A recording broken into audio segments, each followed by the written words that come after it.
নিয়ে এলাম কুমায়ুন হিমালয় ভ্রমণের একটি খুব সুন্দর ট্যুর প্ল্যান। নৈনিতাল, রানীক্ষেত, আলমোড়া, কৌশানী, মুন্সিয়ারি এই জায়গাগুলি অতি পরিচিত। আর এখান থেকে হিমালয়ের পঞ্চচূল্লী দর্শন এক অসাধারণ অভিজ্ঞতা, যে দৃশ্য আপনার স্মৃতিপটে সারা জীবন চিত্রায়িত হয়ে থাকবে।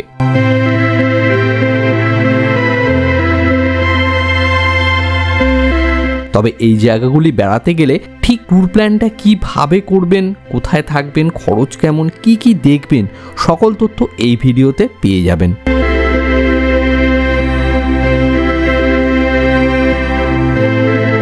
চলুন এবার কলকাতা থেকে কিভাবে এখানে পৌঁছাবেন সেটা নিয়ে আলোচনা করছি। ট্রেনে গেলে কাঠগোদাম বা লালকুয়া স্টপেজ পর্যন্ত যেতে হবে। হাওড়া থেকে 13019 বাগ এক্সপ্রেস প্রতিদিন ছাড়ে রাত 9টা 45 মিনিটে এবং কাঠগোদাম গিয়ে পৌঁছায় একদিন পর সকাল 9টা 30 মিনিটে।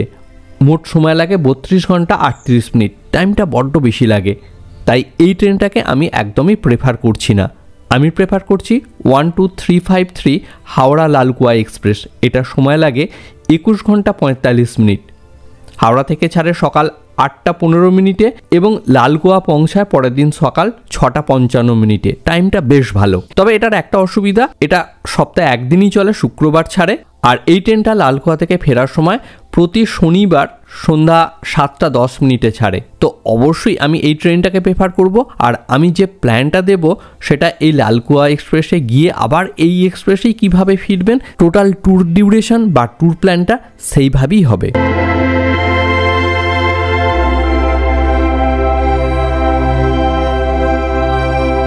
লালকুয়ার পর থেকে টোটাল প্ল্যানিং বা আইটিনারিটা 2-3 রকমভাবে করা যেতে পারে। আপনি প্রথমেই কি নৈনিতাল যাবেন, না ফেরার পথে শেষে নৈনিতাল আসবেন, সেটার উপর ডিপেন্ড করছে আপনার আইটিনারিটা কি হবে। যদি প্রথমে নৈনিতাল যেতে চান তাহলে লালকুয়া থেকে 60 কিলোমিটার দূরে নৈনিতাল চলে যান। এখানে প্রচুর শেয়ার গাড়ি পেয়ে যাবেন, বা নিজেরা যদি আলাদা গাড়ি বুক করে নেন সেটাও করতে পারেন। নৈনিতালে 2 দিন থাকুন, তারপর সমস্ত জায়গাগুলো ঘুরে আবার লালকুয়ায় ব্যাক করতে পারেন। আর যদি শেষে নৈনিতাল আসতে চান, এই যে টোটাল যে জায়গাগুলো আছে এটা একটা রাউন্ড ট্রিপ। নৈনিতাল থেকে শুরুটা আলমোড়া দিয়েও করতে পারেন অথবা কৌশানী দিয়েও করতে পারেন। দুটোর মধ্যে যে কোনো একটা রাস্তা আপনি চুজ করতে পারেন, সেটা নিয়ে কোনো সমস্যা নেই।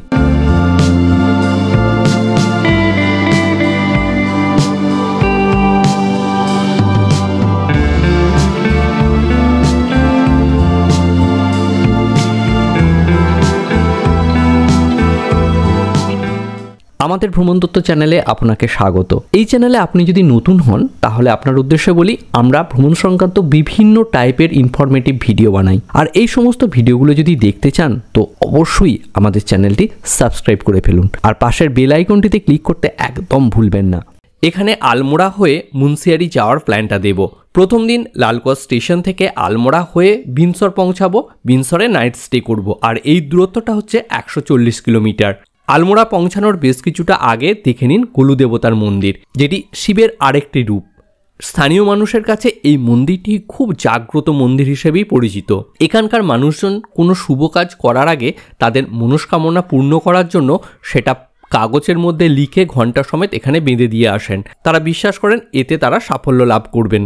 এখানে মন্দির চত্বরে বিভিন্ন জায়গায় এই ধরনের প্রচুর কাগজ এবং ঘণ্টা বাঁধা আছে, তাই এই মন্দিরের আরেক নাম ঘণ্টা মন্দির নামেও পরিচিত।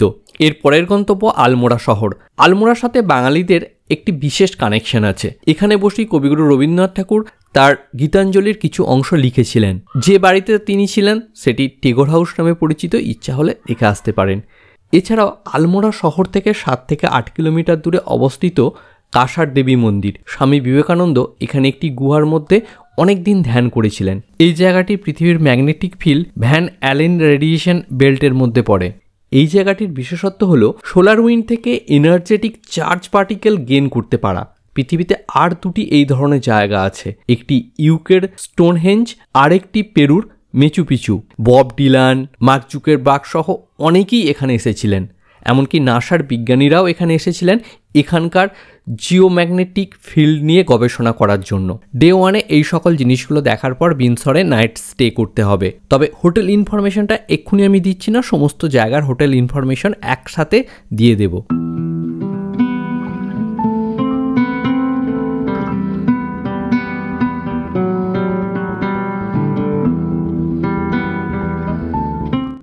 ডে 2 আজ বিনসর থেকে চকৌড়ি যেতে হবে, দূরত্ব 75 কিলোমিটার। পাইন মোড়ের মধ্য দিয়ে এই রাস্তাটি যেতে বেশ সুন্দর লাগবে।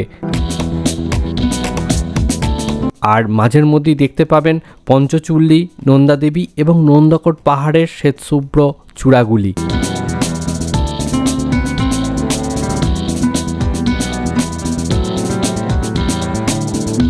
এই পথেই পেয়ে যাবেন সরয়ূ নদী।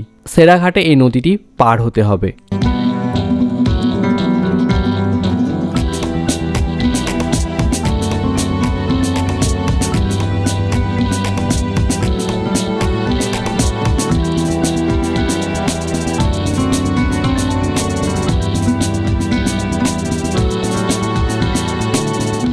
এখন আছি চকৌড়ির হিমশিখর হোটেলে। আজ বিকালের ওয়েদারটা বেশ সুন্দর আছে, তো এখান থেকে সূর্যাস্তের দৃশ্যটা একবার দেখে নিন, খুবই ভালো লাগবে।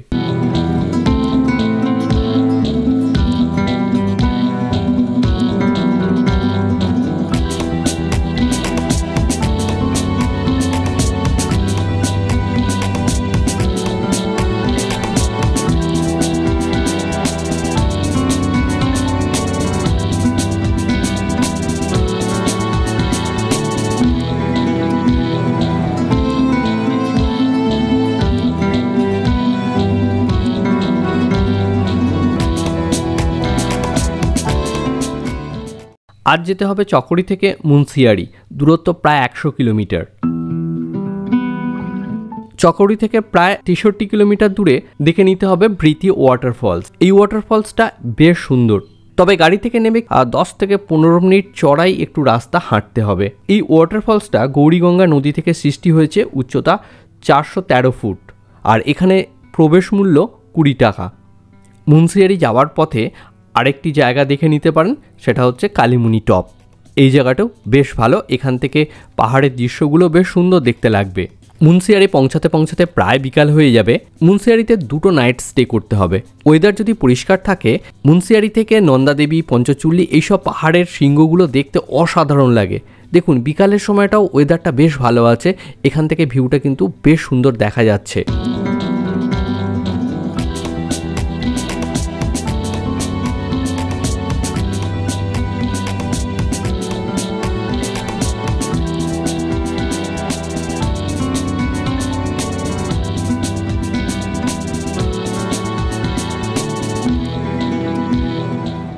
মুন্সিয়ারিতে দ্বিতীয় দিনের ট্যুর প্ল্যানিংটা দুভাবে করতে পারেন, ট্রেকিং অথবা গাড়ি করে বেড়ানো।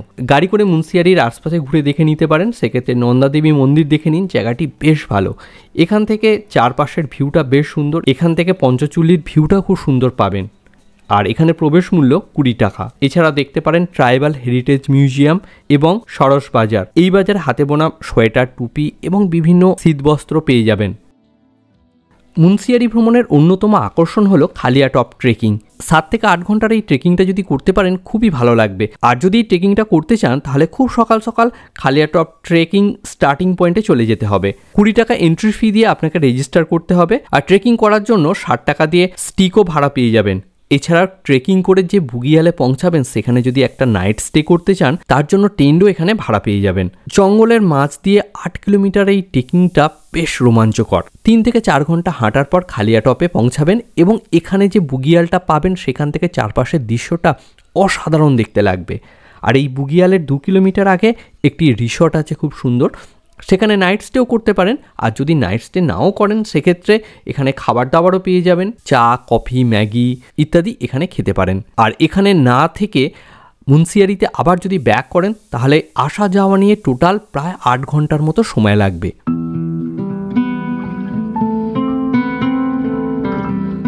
আজ মুন্সিয়ারি থেকে যেতে হবে কৌশানী, তবে যাওয়ার পথে প্রথমে বাগেশ্বর এবং তারপর বৈদ্যনাথ দেখে কৌশানীতে পৌঁছাবো। মুন্সিয়ারি থেকে বাগেশ্বরের দূরত্ব 127 কিলোমিটার। যাওয়ার পথটিও বেশ ভালো, আর এই পথে আপনি রামগঙ্গা নদীটি পার হবেন। এই নদীর ভিউটাও বেশ সুন্দর।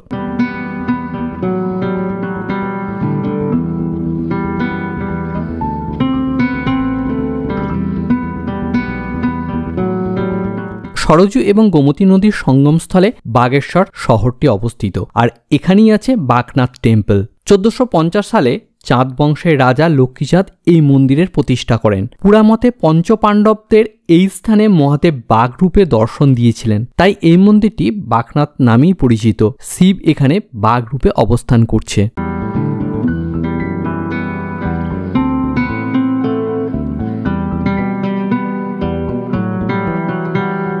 বাগেশ্বর থেকে মাত্র 20 কিলোমিটার দূরে অবস্থিত বৈদ্যনাথ মন্দির। এখানে অনেকগুলো মন্দির একসাথে দেখতে পাবেন, তবে প্রধান মন্দির হলো হরপার্বতীর মন্দির। পুরামতে এখানেই নাকি হরপার্বতীর বিবাহ সম্পন্ন হয়েছিল। এছাড়া অন্য যে সকল মন্দিরগুলো আছে তার মধ্যে উল্লেখযোগ্য সূর্য দেবতার মন্দির, গণেশের মন্দির, কুবেরের মন্দির ইত্যাদি অনেক দেবদেবীর মন্দির এখানে আছে। ছোট বড় মিলিয়ে মোট 18টি মন্দির এখানে দেখতে পাবেন। নবম থেকে দশম শতাব্দীর মধ্যে এই মন্দিরগুলো এখানে প্রতিষ্ঠিত হয়, তবে ভূমিকম্পের ফলে এই মন্দিরের অনেক অংশেরই ক্ষতি হয়েছে এবং বেশ কয়েকটি মন্দির এখনও কিছুটা হেলে অবস্থান করছে, সেটা এখানে দেখলেই বুঝতে পারবেন। জায়গাটি বেশ ভালো। আর এইখানেই গোমতী নদীর ওপর একটি ব্যারেজ আছে এবং এর ফলে জল স্ট্যাগ হয়ে একটি লেকের মতো তৈরি হয়েছে। এই জায়গাটিও বেশ ভালো। এখানে বোটিং বা বেশ কিছু ওয়াটার স্পোর্টসেরও ব্যবস্থা আছে, সেটাও এনজয় করতে পারেন।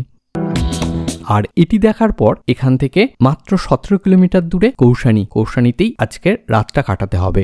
মুন্সিয়ারি থেকে কৌশানী পৌঁছাতে পৌঁছাতে প্রায় সন্ধ্যা হয়ে যাবে। পরের দিন খুব ভোর ভোর উঠে পড়ুন। এখান থেকে সূর্যোদয়ের দৃশ্যটা বেশ সুন্দর লাগে। পঞ্চচুল্লী, নন্দাদেবী, নন্দকোট টোটাল পাহাড়ের রেঞ্জটা এখান থেকে খুব সুন্দর দেখতে পাবেন। আর ওয়েদার যদি পরিষ্কার থাকে তাহলে সূর্যোদয়ের সময় এই পাহাড়ের উপরের দৃশ্যটা সত্যি খুব সুন্দর লাগবে। এটা অবশ্যই দেখবেন, একদম মিস করবেন না।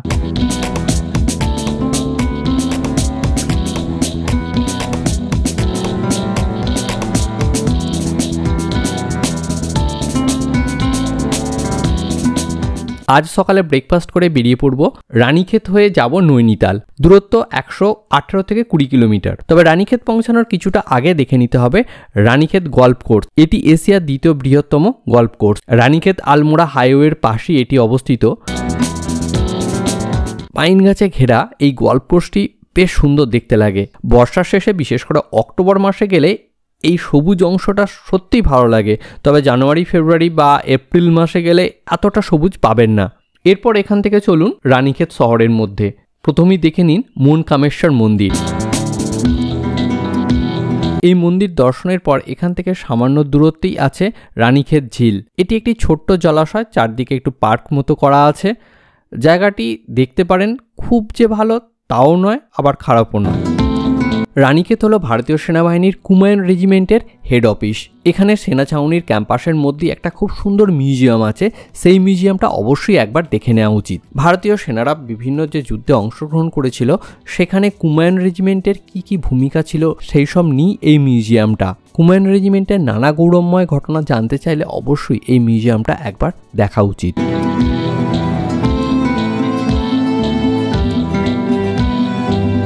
রানীক্ষেতে এই সকল জায়গাগুলি দেখার পর যেতে হবে নৈনিতাল।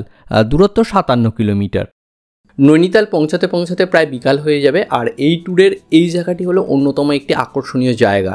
ভারতবর্ষে যে সকল হিল স্টেশনগুলো আছে তার মধ্যে অন্যতম একটি সেরা জায়গা হচ্ছে নৈনিতাল। এছাড়া হিন্দুদের কাছে এটি একটি পবিত্র তীর্থস্থান হিসেবে পরিচিত, কারণ 51টি শক্তিপীঠের অন্যতম একটি পীঠ হলো এই নৈনিতাল। চারিদিকে পাহাড়ে ঘেরা এই লেকটি অসাধারণ দেখতে লাগে, আর সন্ধ্যার সময়টা এর আলাদা একটা রূপ পায়।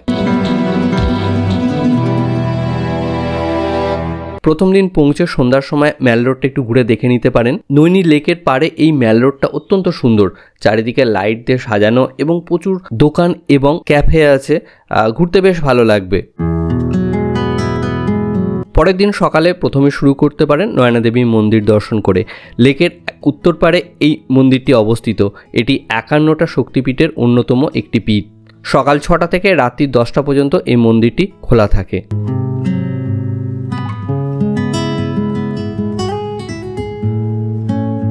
ম্যাল রোডে ঘুরতে ঘুরতে অনেক ক্যান্ডেল শপ দেখতে পাবেন। ভ্যারাইটি টাইপের ক্যান্ডেল এখানে পেয়ে যাবেন।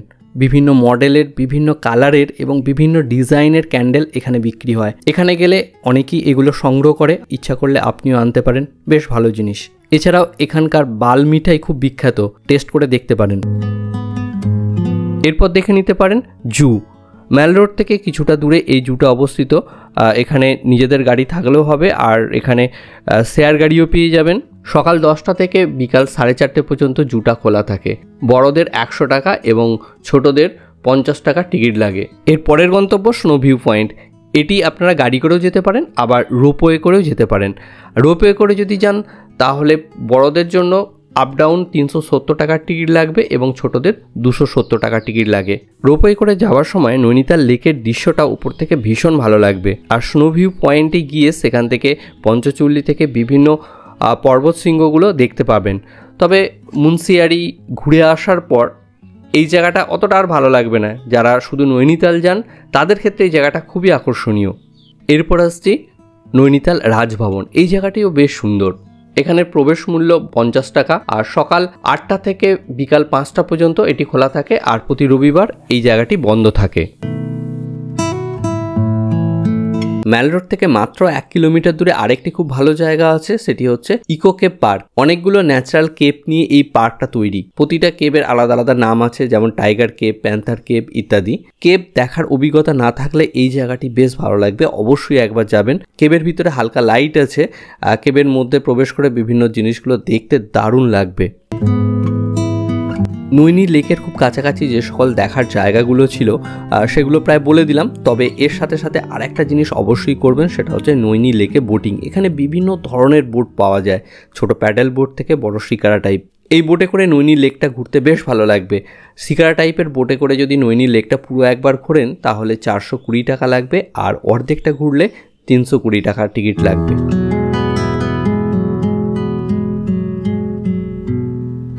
এই ট্যুরের আজকে শেষ দিন। নৈনিতাল হোটেল থেকে বেরিয়ে কয়েকটা সাইট সিন করে বিকালের মধ্যে লালকুয়া স্টেশনে পৌঁছাবো। তবে আজকে খুব তাড়াহুড়ো করারও প্রয়োজন নেই। সকালে ব্রেকফাস্ট করে 9টা থেকে 10টার মধ্যে বেরিয়ে পড়ুন। প্রথমেই যাব নৈনিতাল থেকে 23 কিলোমিটার দূরে সাততাল। চারিদিকে পাহাড়ে ঘেরা এই সাততালটাও দেখতে বেশ সুন্দর লাগবে। এখানে কিছুক্ষণ সময় কাটানোর পর এখান থেকে 8-9 কিলোমিটার দূরে ভীমতাল। ভীমতাল জায়গাটা তো অত্যন্ত ভালো। নৈনিতালের পরেই বেশ জমজমাট জায়গা বলতে এই ভীমতালটাকে বোঝাচ্ছে। অনেকে এই ভীমতালে নাইট স্টেও করেন। ভীমতালে এসে লেকের চারপাশটা একটু ঘোরাঘুরি করে দেখে নিতে পারেন। এখানে অনেক মার্কেটও আছে, খাবার জায়গাও আছে। দুপুরের লাঞ্চটা এখানেই করে নিতে পারেন। আজ যেহেতু তাড়াহুড়ো খুব একটা নেই, তো ভীমতালে একটু সময় কাটিয়ে নিন। ভীমতালের চারপাশে পাহাড়ের গায়ে গায়ে অনেক সুন্দর সুন্দর হোটেল আছে। এখানে অনেকে নাইট স্টে করে। আপনারা যদি মনে করেন এখানে এসেও দ্বিতীয় রাতটা কাটাতে পারেন।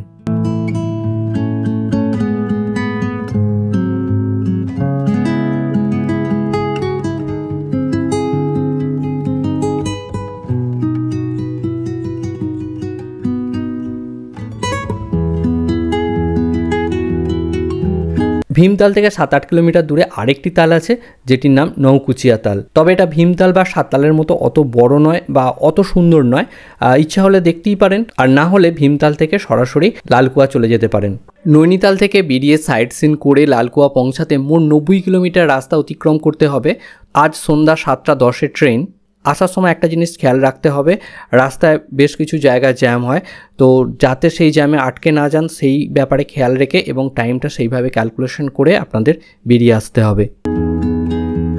Best time to visit. বর্ষা ছাড়া বাকি সময়টা এখানে যাওয়া যেতে পারে।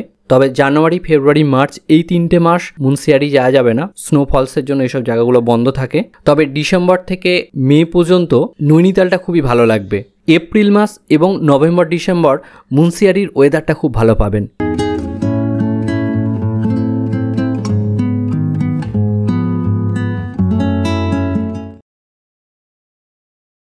এরপর আসছি হোটেল ইনফরমেশন। এই ট্যুরে যে সকল জায়গায় নাইট স্টে করা হয়েছিল সমস্ত জায়গার হোটেলের ফোন নাম্বার, রুম ট্যারিফ এইগুলো আমি দিয়ে দিচ্ছি।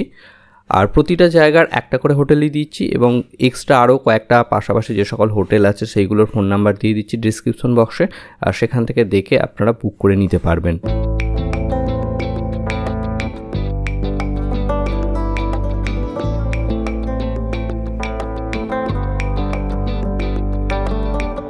চকৌড়িতে হোটেল হিমশিখর অত্যন্ত ভালো একটি হোটেল। এর লোকেশনটাও ভালো, রুম কন্ডিশনও খুব ভালো। এখানে বারান্দায় বসে বসে বিভিন্ন পর্বত শৃঙ্গগুলোকে খুব সহজেই দেখতে পাবেন।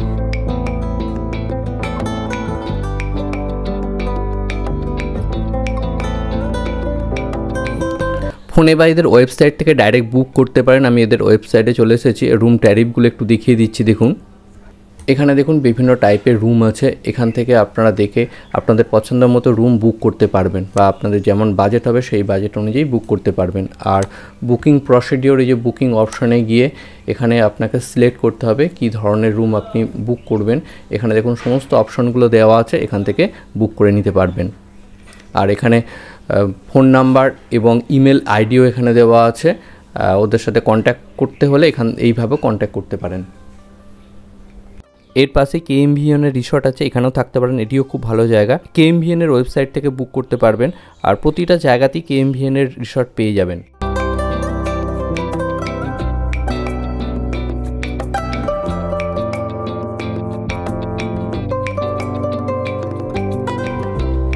মুন্সিয়ারির হোটেল দেখুন, এটার লোকেশনটাও খুব সুন্দর।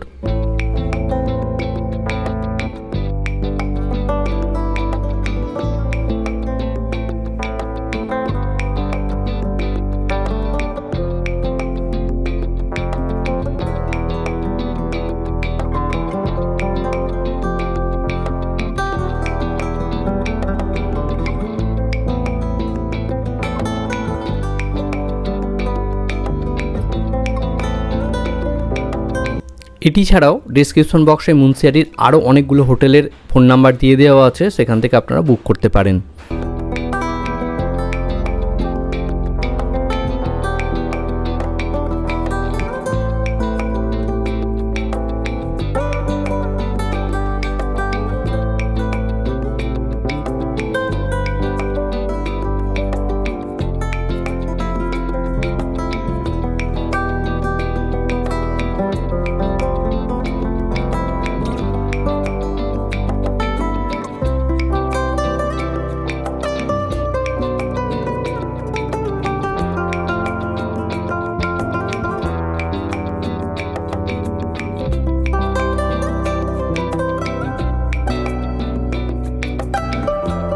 ডেসক্রিপশন বক্সে আরও কিছু হোটেলের ইনফরমেশান আমি দিয়ে দিচ্ছি, আর দুজন ড্রাইভারের ফোন নাম্বারও দিয়ে দিলাম, তাদের সঙ্গে কন্ট্যাক্ট করতে পারেন। আর যদি আপনাদের কিছু জানার থাকে তাহলে অবশ্যই কমেন্ট বক্সে লিখে জানান, আমি তার আনসার অবশ্যই দেব। আর ভিডিওটা যদি ইনফরমেটিভ মনে হয় তাহলে অবশ্যই শেয়ার করে দিন, লাইক তো অবশ্যই করবেন। আর আমাদের চ্যানেলটি যদি এখনও সাবস্ক্রাইব না করে থাকেন অবশ্যই সাবস্ক্রাইব করে দিন।